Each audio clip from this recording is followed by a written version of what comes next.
శ్రీ గురుభ్యో నమః. ఈరోజు మాట్లాడుకునేటువంటి విషయం చాలా తొందరగా పిల్లలు సంపాదించాలని, సంపాదనలో చాలా ముందడుగు వేయాలని, ఫాస్ట్గా వాళ్ళు డెవలప్ అయిపోయి స్థిరపడి ఇల్లు కొనుక్కోవాలని, అలా పిల్లల గురించి పెద్దవాళ్ళు ఆలోచిస్తున్నారు. పిల్లలు కూడా అలాగే ఫాస్ట్గా ఉంటున్నారు. ఫాస్ట్గా ఉండడం మంచిదే కదా, సంపాదించుకోవడం గొప్ప విషయమే కదా. ఇదే కదా ఎవరిమైనా కోరుకునేది, పిల్లల్ని చదివించేది. అందుకే వాళ్ళు ప్రయోజకులు కావడం కూడా గొప్పతనమే. కానీ చిన్నతనంలోనే డబ్బు సంపాదించినప్పుడు కొన్ని అనర్థాలు కూడా కలుగుతాయి. అది ఎందువల్ల కలుగుతున్నాయి, వాటిని మనం నివారించేటువంటి ప్రయత్నం ఎలా ఉండాలి, ఏ విధంగా చేయాలి అనేది ఈరోజు వీడియోలో మనం తెలుసుకుందాం. ముందు చిన్నతనంలోనే డబ్బు సంపాదిస్తే కలిగేటువంటి అనర్థాలు ఏంటి అనేది తెలుసుకుందాం. పిల్లలు కొంచెం ఫాస్ట్గా ఉండి, కాస్త తెలివి ఎక్కువగా ఉండి, అందరికంటే ముందుగా చదివేస్తున్నారనుకోండి, క్లాసులో ఒక 45-50 మెంబర్స్ స్టూడెంట్స్ ఉంటే వాళ్ళందరికీ టైం పడుతోంది చదువుకోవడానికి. కానీ అందులో ఒకడు టాపర్ అయి ఉండి ఇంకో క్లాసుకి కూడా చెప్పగలిగేంత మేధావి అయ్యాడనుకోండి, అప్పుడు పేరెంట్స్ ఏం చేస్తారు, మా వాడికి 4th క్లాస్లోనే ఉన్నాడు కానీ 5th క్లాస్ చదివేంత నాలెడ్జ్ ఉంది, 6th చదివేంత నాలెడ్జ్ కూడా ఉంది, కావాలంటే మేము ట్యూషన్ పెట్టి ఇంకా ఎక్కువగా ప్రిపేర్ చేసుకుంటాం, మేము 7thలో వేసేయండి అంటారు. టీచర్స్ కూడా ఒక్కొక్కసారి మీ వాడు చాలా తెలియగలవాడండి, డబుల్ ప్రమోషన్ ఇద్దాము, ఈ క్లాస్ వద్దు పై క్లాసులో వేద్దామంటారు. దాంతో పిల్లలు ఏంటి 14 సంవత్సరాలకే 10th పూర్తి చేసుకుంటున్నారు. బాగుంది కదా, చాలా తెలివిగల వాళ్ళు కావడం గొప్ప విషయం. 14 సంవత్సరాలకే 10thకి వచ్చేస్తున్నారు. అప్పుడు ఏం చేస్తారు, మళ్ళీ గవర్నమెంట్ అంటుంది 14 సంవత్సరాలకే 10thలోకి రావడం కుదరదు, 15 అయినా ఉండాలి, 16 అయినా ఉండాలి, ఎక్కువన్నా ఏం లేదు కానీ మరీ 13-14 ఉండకూడదు అంటుంది. అప్పుడు మళ్ళీ ఏదో సర్టిఫికెట్ పెడతారు, రాయించేస్తారు. కానీ అబ్బాయి వయసు మాత్రం చిన్నదే కదా, ఎలా పెట్టినా చదువు ఫాస్ట్గా చదివేస్తున్నాడు కదా. అలా చదివినటువంటి ఆ పిల్లలు, అబ్బాయి కావచ్చు అమ్మాయి కావచ్చు, అబ్బాయి అన్నానని అబ్బాయిలే కాదు, అమ్మాయి అన్నానని అమ్మాయిలే కాదు, స్టూడెంట్స్ ఎవరైనా సరే, ఇలాంటి టాలెంట్స్ ఉన్నవాళ్ళు నేను చెప్పేటువంటి ఈ వీడియోకి సంబంధం ఉన్నటువంటి వాళ్ళు ఇది తమకు అన్వయించుకొని ఆలోచించండి. అంతేకాని అందరూ అన్వయించుకొని తప్పుగా అర్థం చేసుకోకండి. అప్పుడు ఏమవుతుంది, వాళ్ళు తొందరగానే వాళ్ళు ఎంచుకున్నటువంటి వృత్తిలో ముందుకెళ్ళిపోయి చదువు పూర్తి చేసుకుని అలాగే ఉద్యోగం సంపాదించుకుని ధనం సంపాదించడం మొదలు పెడతారు. ఉద్యోగం అంటే ధనమే కదా. నెల కాగానే వాళ్ళ చేతిలో ఫస్ట్ శాలరీ 20,000 పడింది అనుకోండి, వాళ్ళ వయసు ఎంత, 21, 22, అంత కూడా ఉండట్లేదు ఇప్పుడు. నేను ఈ టాపిక్ చెప్పడానికి కూడా, నేను ఈ మధ్య ఒక బాబు, మా వాడికి నిజానికి మొన్ననే 20 వచ్చాయండి, మా వాడు చాలా టాపర్, మేము 2-3 క్లాసులు ప్రమోషన్ ఇప్పించి చదవకుండా పై క్లాస్కి వేశాము, కానీ సర్టిఫికెట్ అలా పెట్టుకున్నాము, ఇప్పుడు మా వాడికి మంచి జాబ్ వచ్చింది, నిజానికి వాడికి అంత వయసు లేదు అని అన్నారు. అన్నప్పుడు ఒకటి సంతోషం కలిగినా మళ్ళీ వెంటనే నాకే సందేహం కలిగింది. ఇప్పటి నుంచి చేతిలో వేలల్లో డబ్బులుంటే వాళ్ళ మనస్థితి ఎలా ఉంటుంది అనుకున్నాను. అందుకే ఈరోజు మీకు ఈ వీడియో చేయాలనిపించింది. అలాంటి వాళ్ళకి ఈ వీడియో చూసి అలా కాకుండా ఆలోచించుకోండి. సరే, విందాము, చెప్తాను. ఇక ప్రతి నెల 20,000 చేతిలోకి వస్తున్నాయి. సాధారణంగా 20 సంవత్సరాలు ఉండే పిల్లలు ప్యాకెట్ మనీ అడుగుతూ ఉంటారు పేరెంట్స్ని. కాలేజీకి వెళ్ళేటప్పుడు పేరెంట్స్ ఇస్తూ ఉంటారు. దాంతో వాళ్ళు లిమిట్గా ఖర్చు పెట్టుకుంటారు. ఏవో చిన్న చితకా ఖర్చులు, ఫ్రెండ్స్తో కలిసి టీ తాగటం, ఎక్కడైనా బండి దగ్గర పానీపూరి తినటం, కట్లెట్ తినటం, ఇలాంటివి వాళ్ళ ఖర్చులు. కానీ ఆ వయసులోనే 20,000 చేతిలో పడుతున్నాయంటే అప్పుడు ఎలా ఉంటుంది ఆ అబ్బాయి పరిస్థితి? అబ్బా, నాకంటే ఇంకా గొప్పవాళ్ళు ఎవరైనా ఉన్నారా? నాకు పాకెట్ మనీ మా నాన్న ఇచ్చేదేంటి, నేనే ఇవ్వగలను, అంత డబ్బు సంపాదిస్తున్నాను అని అక్కడి నుంచి అతనిలో ఒకటి ప్రారంభం అవుతుంది. ఏమిటది? అహంకారం. చాలా అహంభావం పెరుగుతుంది. నేను 20,000 సంపాదిస్తున్నాను. కొద్దిమంది అడుగుతారు, నాన్న ఈ వయసులో నువ్వెంత సంపాదించేవాడివి అని. నాకు ఆ వయసులో నాకు అక్కడ సంపాదన ఎక్కడిదిరా? అప్పుడు ఎప్పుడో మా చిన్నతనంలో మా చదువులకి మాకు నెలకి 200 వచ్చేది ఎక్కువ అంటాడా తండ్రి. ఇంతేనా? 200 నేను చూడు నాన్న 20,000 సంపాదిస్తున్నాను. నువ్వు 24 సంవత్సరాలకి 200 రూపాయలు సంపాదిస్తే నేను 20 ఏళ్ళకే 20,000 సంపాదిస్తున్నాను అంటాడు. అప్పుడు తండ్రి ఏమనుకుంటాడు? నా కొడుకు చాలా గొప్పవాడు. ఈ కొడుకు ఏమనుకుంటాడు? నా తండ్రి చేత కానివాడు, నేను చాలా గొప్పవాడిని.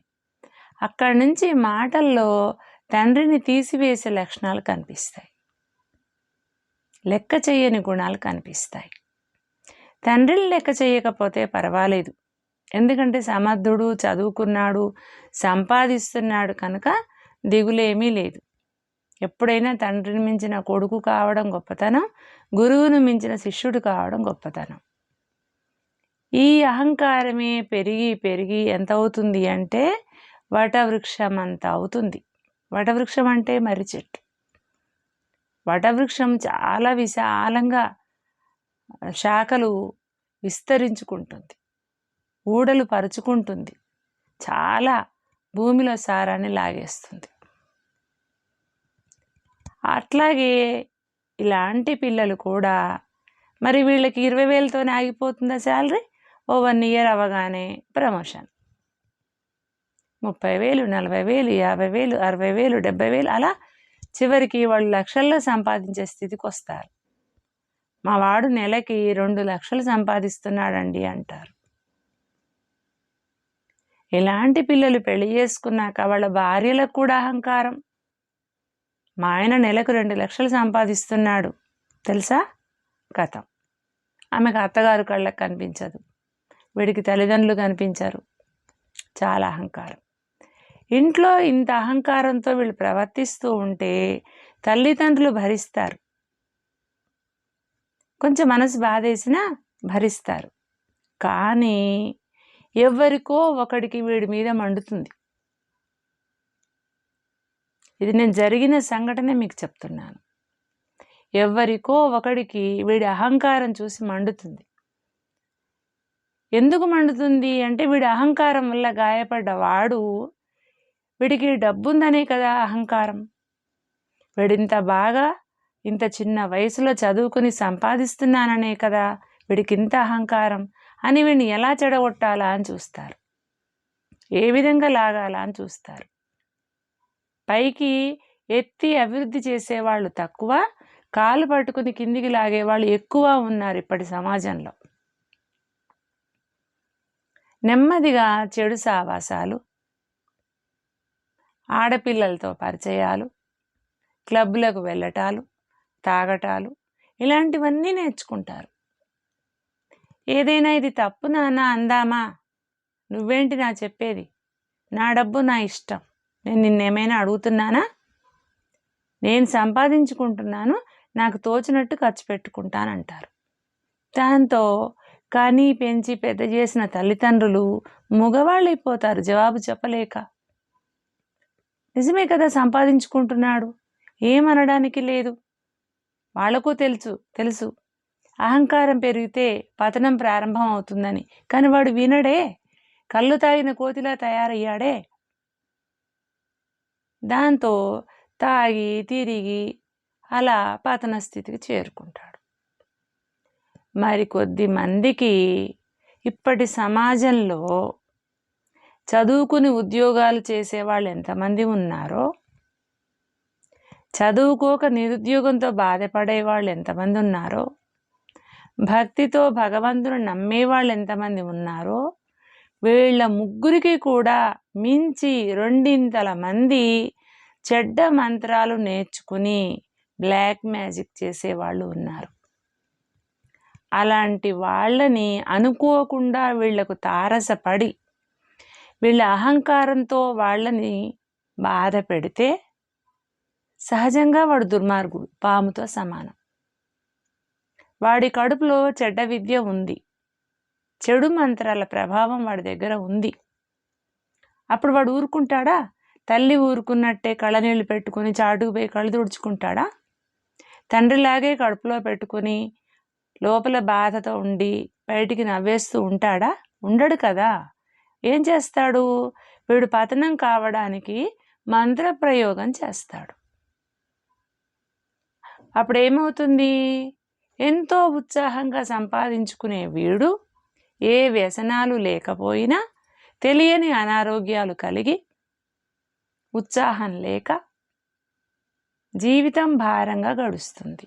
ఎంత ధనం ఉంటే ఏం లాభం? మనశ్శాంతి ఉండాలి కదా.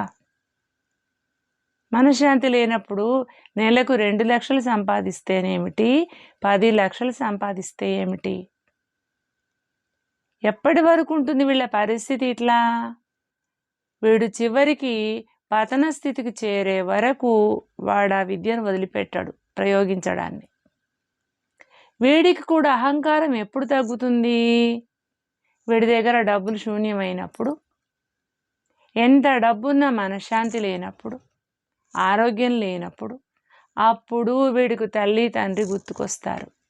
ఎందుకు నాన్న నేను ఇలా సంపాదించుకున్నా కూడా సుఖంగా ఉండలేకపోతున్నాను అంటాడు. అప్పుడు నాన్న అనే పదం వస్తుంది. ఎందుకమ్మా నాకు ఇలా అవుతుంది అని అంటాడు. అప్పటిదాకా అనడు. కానీ ఇంతవరకు తెచ్చుకుంది ఎవరు? వాడు అహంకారమే కదా. దీనికి మన పెద్దలు ఒకటి చెప్తారు, ధనమెక్కిన మదమెక్కును, మదమెక్కిన మచ్చరంబు మరి మరి పెరుగును అంటారు. నిజం కదా. ధనం పెరిగితే మదం పెరుగుతుంది. మదం అంటే అహంకారం. ధనం వచ్చినా కూడా అహంకారం పెరగను వాడే నిజమైన మనిషి. మనిషి అంటే ఎలా ఉండాలి? మంచి వచ్చినా చెడు వచ్చినా, ధనం వచ్చినా ధనం లేకపోయినా ఒకేలా ఉండాలి. అప్పుడే వాడు మానవుడు. మరి వీడికి ఈ స్థితి వచ్చింది అంటే కారణం ఎవరు? పరోక్షంగా తల్లిదండ్రులే కదా. అంటే మా పిల్లల్ని మేము చదివించడం తప్ప, వాళ్ళు చిన్న వయసులో సంపాదించుకోవడం తప్ప అంటే కాదు. కానీ వాళ్ళకి ఆ ధనం చేతులు పడడానికి ముందే మనం కొన్ని నీతి వాక్యాలు కూడా వాళ్ళ మెదడులో వినిపించాలి, వాళ్ళ మెదడులో స్థిరపరచాలి. రేపు సంపాదించుకున్నాక 20,000 వస్తాయి, దాంతో కంటికి పొరలు వస్తాయి, తల్లి తండ్రి కనిపించరు, తమకంటే వయసులో పెద్దవాళ్ళు కనిపించరు, తమకంటే చిన్నవాళ్ళు అస్సలే కనిపించరు. ఇది తప్పు. ఇప్పుడు ధనం లేనప్పుడు ఎలా ఉన్నావో, చదువుకుంటున్నప్పుడు ఎలా ఉన్నావో అప్పుడు కూడా అలాగే ఉండాలి. ఇదే వినయం, ఇదే సంస్కారం, ఇలాగే ఉండాలి. అప్పుడే నువ్వు జీవితంలో స్థిరంగా ఉన్నత స్థితుల్లో ఉంటావు అని చెప్పాలి. అలా చెప్పకపోతే ఈ పెరిగిన ధనం మదంగా మారుతుంది, అది పతనానికి దారితీస్తుంది. అందుకనే చిన్న వయసులో బాగా చదువుకుంటున్న వాళ్ళు, చక్కగా సంపాదించుకుంటున్న వాళ్ళు తల్లిని తండ్రిని అవమానపరచకండి, మీలో ఉన్నటువంటి అహంకారాన్ని తగ్గించుకోండి. మీ అహంకారంతో బయటి ప్రపంచంలో ఉన్న వాళ్ళ జోలికి పోయి వాళ్ళను నిద్ర లేపకండి. దీంతో వాళ్ళు లేచారంటే ఏ విధంగా మీరు పతనం చెందుతారో దైవం కూడా చెప్పలేడు. మీ రాత మీరే మార్చుకున్న వాళ్ళు అవుతారు. అందుకని అహంకారాన్ని విడిచిపెట్టండి. అలాగే అహంకారం కంటే కూడా ప్రమాదమైంది కోపం. మంచి మాటలు చెప్తే కూడా వినరు. ఏ మాట చెప్పినా తెలుసులే నువ్వేం చెప్పొద్దంటారు. అహంకారం కంటే కోపం కూడా చాలా ప్రమాదమైంది. అలాగే కోపం కంటే అసూయ కూడా ప్రమాదమైంది. ఇతరులకున్నది నాకు లేదు అని అసూయ పడ్డా కూడా ఇటువంటి పతన స్థితే కలుగుతుంది. ఇలాంటి మంత్రాల జోలికి ఎవరు వెళ్తారు? అసూయ కలిగిన వాడు వెళ్తాడు. ఎవరికి కోపం వస్తుంది? చేతగాని వాడికి వస్తుంది. ఎవరికి అహంకారం వస్తుంది? మంచి సంపాదన పరుడికి, ధనం కలవాడికి, తెలివి కలవాడికి, విద్య కలవాడికి, నన్ను మించిన వాడు లేడు అన్న భావం కలిగిన వాడికి అహంకారం కలుగుతుంది. అహంకారం కలిగిన వాడు పతనం చెందుతాడు. అతిగా కోపం చెందేవాడు పతనం చెందుతాడు. అతిగా దురాశ పడేవాడు పతనం చెందుతాడు.